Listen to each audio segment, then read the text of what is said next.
Welcome back guys. Previously हमने जावा data types and primitives को in detail पढ़ा था एंड देन कुछ प्यारे प्यारे क्वेश्चंस सॉल्व किए थे. Now it's time for Java operators. Whether you are calculating values, comparing data और even making any decision in your code, operators आपको हर जगह मिलेंगे. जनरली जावा ऑपरेटर्स के 5 मेन टाइप्स हैं. First arithmetic operator, second relational, third logical, fourth assignment, fifth bitwise. फिलहाल के लिए हम बिटवाइज ऑपरेटर्स को स्किप करेंगे. अभी के लिए बाकी के 4 वन बाय वन पढ़ते हैं. पहले अरिथमेटिक ऑपरेटर्स को देखते हैं. अगर हमें मैथ्स से रिलेटेड कुछ कैलकुलेशंस करने हो, जैसे अगर कुछ ऐड करना हो या सब्ट्रैक्ट करना हो या दो चीज़ों को मल्टीप्लाई करना हो या डिवाइड करना हो, तो उस वक्त हम इस्तेमाल करते हैं अरिथमेटिक ऑपरेटर्स का. और plus, minus, star, slash, percentage, ये 5 अरिथमेटिक ऑपरेटर जावा के द्वारा मिलते हैं. Plus is for addition, minus is for subtraction, star is for multiplication, slash is for regular division जो कि हमें क्वेश्चन देता है, and percentage is for modulus division जो कि हमें रिमाइंडर देता है. दो इंट वेरिएबल बनाते हैं, num1 और num2. फॉर सिंप्लिसिटी num1 की वैल्यू 5 और num2 की वैल्यू 2 रखते हैं. पहला अरिथमेटिक बाइनरी ऑपरेटर है प्लस, जो कि एडिशन परफॉर्म करता है. So let's create a new third variable and call it sum. Will type int sum equal to num1. Now use addition operator plus num2 and obviously at the last semicolon. ऊपर से देखें तो मुझे तो ये समझ रहा है कि num1 और num2 की वैल्यू ऐड होके सम को असाइन होगी, यानी 5 प्लस 2. सो मुझे सम की वैल्यू 7 मिलनी चाहिए. टू वेरीफाई जो मैंने जस्ट कहा, हम तीनों की वैल्यू प्रॉपरली प्रिंट करते थे. Well, num1 is 5, okay, num2 is 2, ठीक है, एंड सम इज 7. गजब, ये हुई ना बात.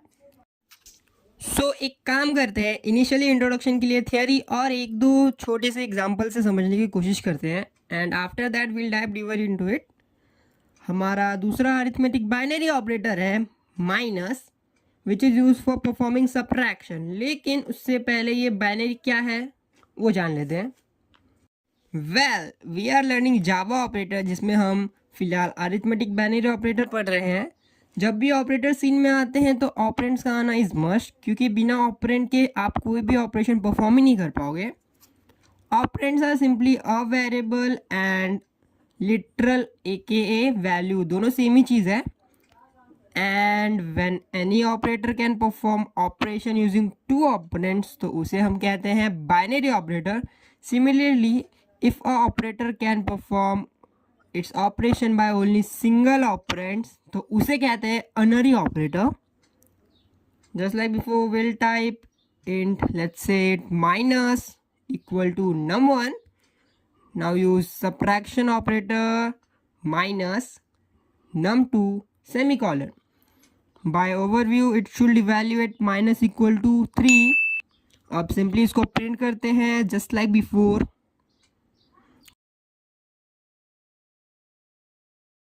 गजब, minus is 3.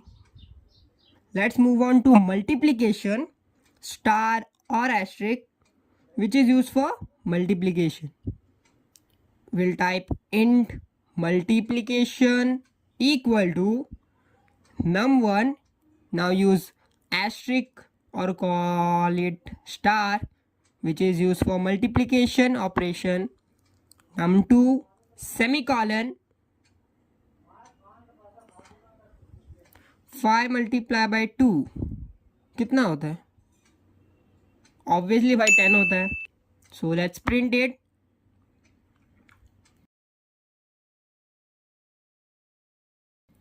गजब, मल्टीप्लिकेशन इज 10, यानी हम अभी भी सही राह पे जा रहे हैं. वेल, हमने इजी वाले अरिथमेटिक बाइनरी ऑपरेटर्स तो देख लिए, अब थोड़े कॉम्प्लिकेटेड वाले भी देखते हैं. इट्स नॉट हार्ड, जस्ट थोड़ा वियर्ड बिहेवियर शो करता है, दैट्स ऑल. और जो कि है डिवीजन ऑपरेटर्स. जैसा कि आप देख सकते हो कि there are 2 division related operators. पहला slash regular division operator which is for quotient, and दूसरा percentage modulus division operator which is for remainder, लेकिन not exactly for remainder. But before we dive into those operator, हम पहले देख लेते कि what is division in general. I assume कि आपको literally कुछ नहीं आता, इसलिए मैं इतनी बेसिक सी चीज़ भी बताने जा रहा हूँ. अज्यूम कि मुझे कोई बोले कि कॉपी भाई 5 को 2 से डिवाइड करके दिखाओ, तो मैं सिंपली उससे ये पूछूंगा कि कौन सा टाइप का डिवीजन करूँ, इंटीजर बेस्ड या डेसिमल बेस्ड, है ना. इंटीजर बेस्ड में हम कुछ ऐसा करते हैं, यानी हम तब तक ही डिवाइड करते हैं जब तक हमारा रिमाइंडर डिविजिबल है. On the other hand decimal point based division में हम तब तक डिवाइड करते हैं जब तक हमारा रिमाइंडर 0 ना हो जाए. यहाँ पे 5 डिविडेंड है, 2 डिवाइज़र है और क्वोशिएंट है ये दोनों, वाइल रिमाइंडर है ये दोनों. अब हम अगर रेगुलर डिवीजन की बात करें तो वो हमें क्वेश्चन देता है, राइट.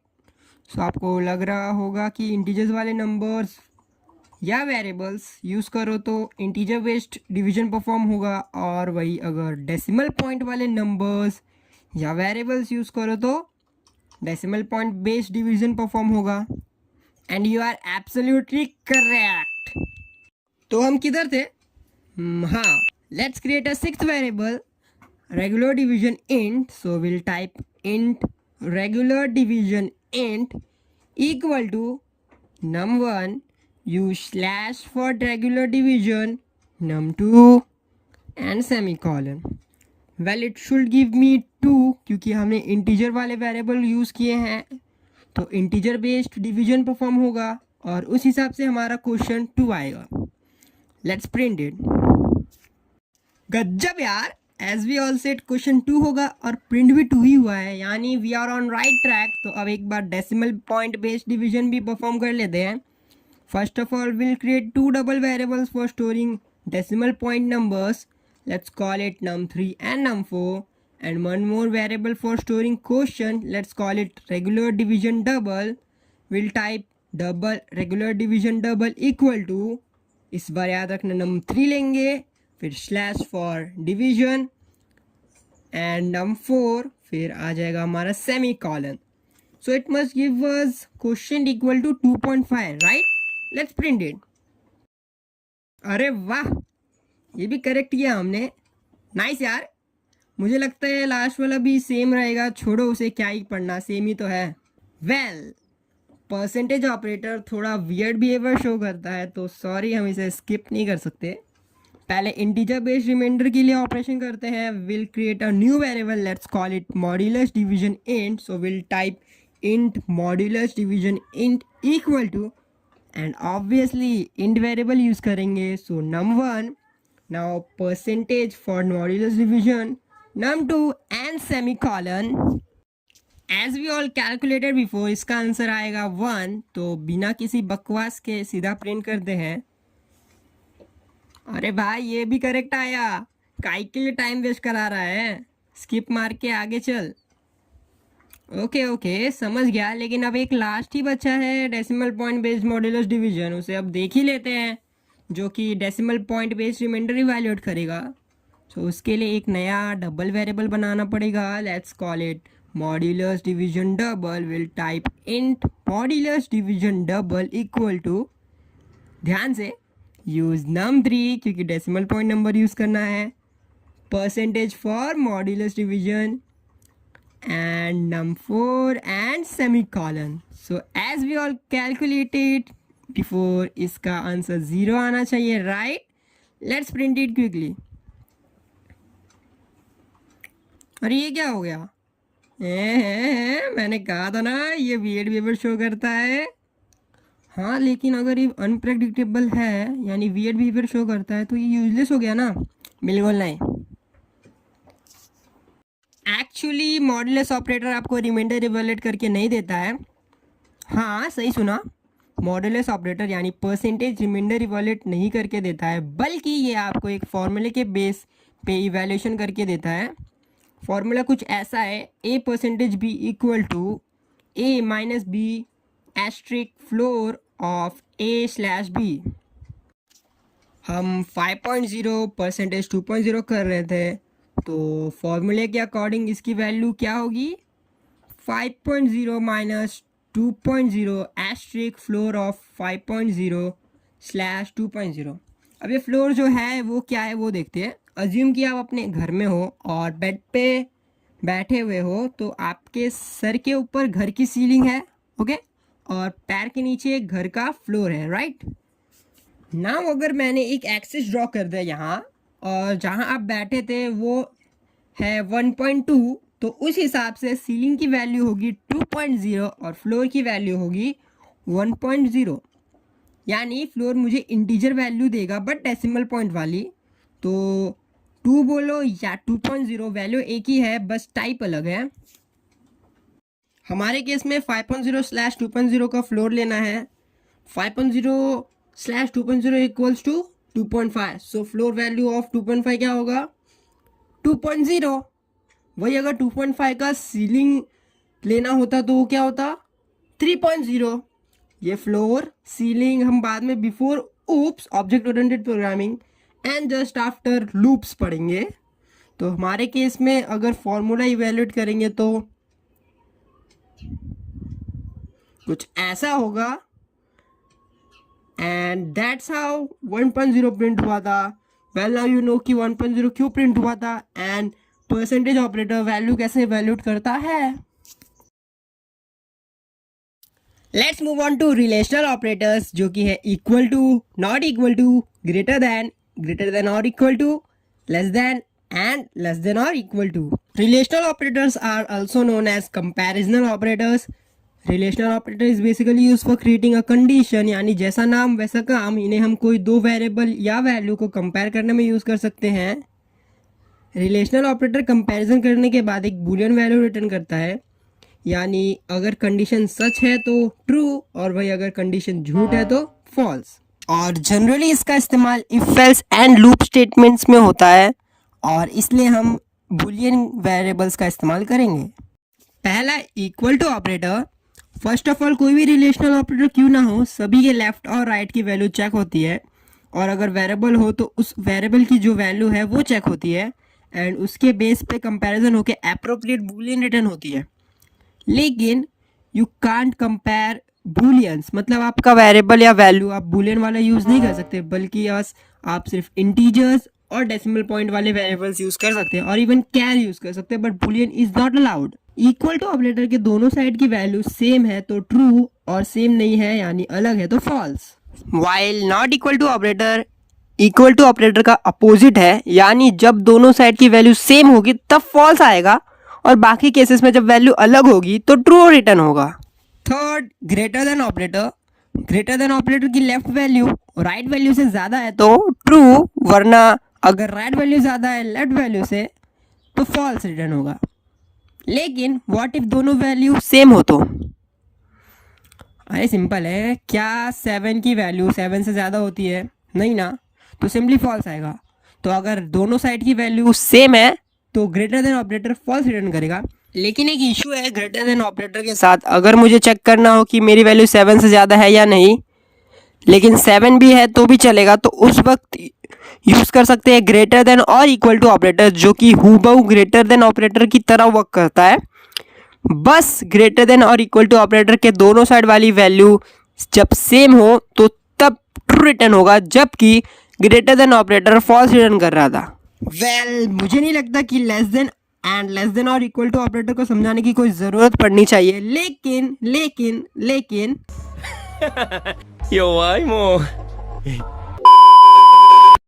लेस देन की लेफ्ट वाली वैल्यू जब तक राइट वाली से कम है तब तक ट्रू, वही लेफ्ट वाली वैल्यू ज़्यादा हो गई राइट से तो फॉल्स, एंड अगर दोनों इक्वल है तो भी false.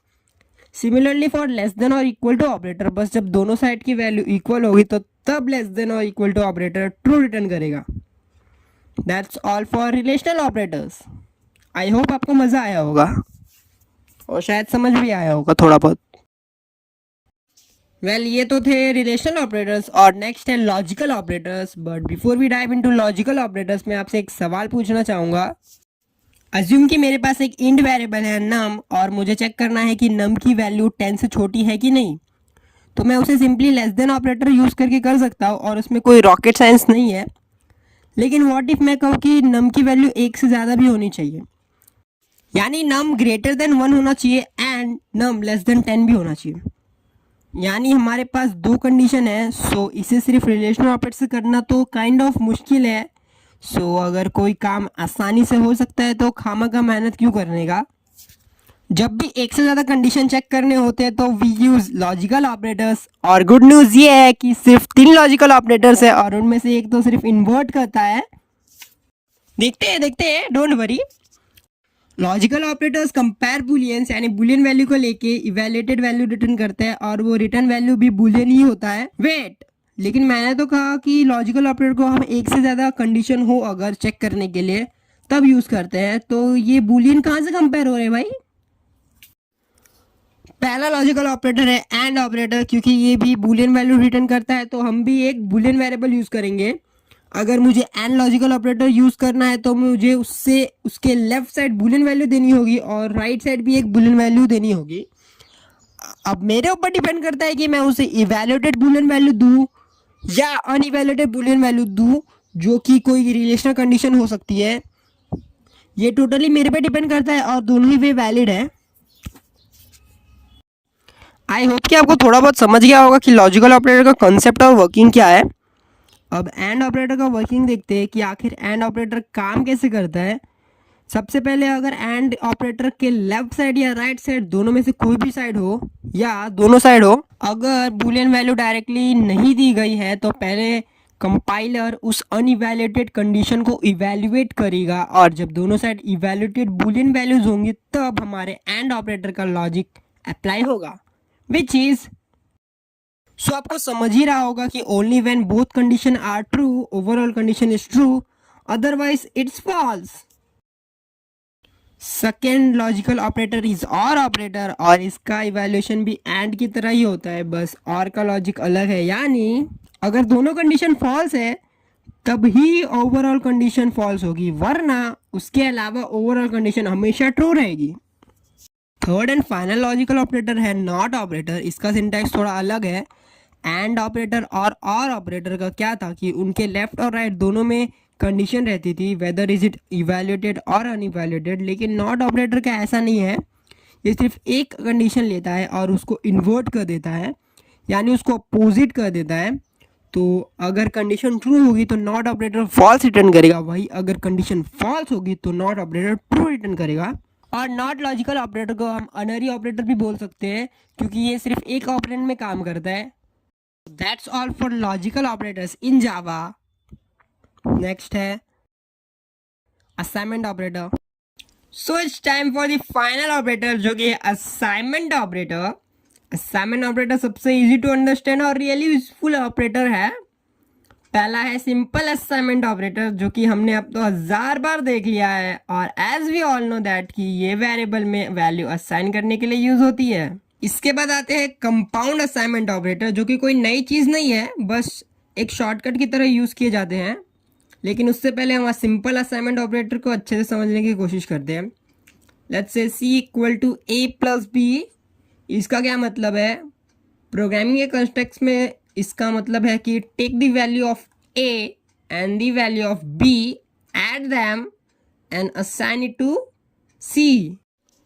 Let's say K equal to 3 और उसके बाद अगर मैं टाइप करूँगा K equal to K plus 2, अगर हम सेम डेफिनेशन इसमें अप्लाई करें तो इसका मतलब है take the value of K जो कि फिलहाल 3 है and take 2, add them and assign it to K itself, so now K becomes 5।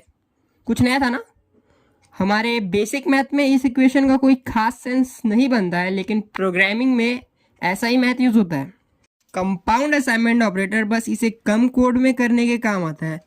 Like हमने जो अभी K equal to K plus 2 लिखा था उसको मैं अगर K प्लस इक्वल टू 2 लिखूँ तो भी सेम ही मतलब होगा, यानी कि इसमें भी वैल्यू K की 2 से ही बढ़ेगी।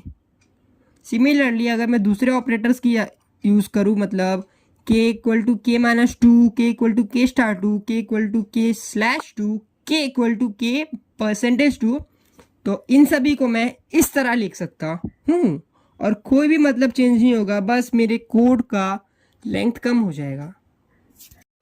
अब बस एक लास्ट टॉपिक बचा है जो कि हम स्टार्टिंग में ही पढ़ने वाले थे, लेकिन आपको अच्छे से समझे इसलिए मैंने इसे लास्ट तक खींचा, जो कि है अरिथमेटिक अनरी ऑपरेटर, जिसमें हम इंक्रीमेंट एंड डिक्रीमेंट ऑपरेटर्स पढ़ते हैं। Increment means add by one, while decrement means subtract by one.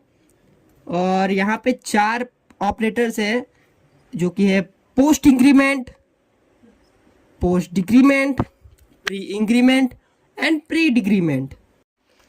Post decrement means पहले वैल्यू यूज करो then increment, while post decrement means पहले वैल्यू यूज करो then decrement.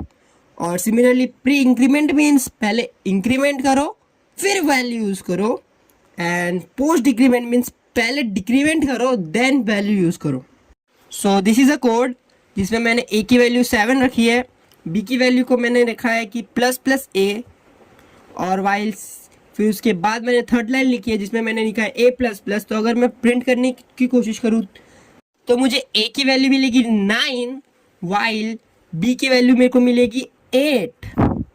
So that's how increment and decrement operator aka arithmetic unary operator works in Java.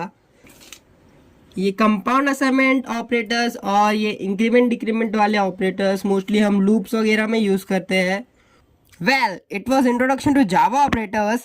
We'll learn about how to evaluate complex expressions and what are Java operators precedence and associativity in later episodes. आज के लिए इतना ही। I hope कि आपको मज़ा आया होगा और शायद कुछ नया सीखने मिला होगा।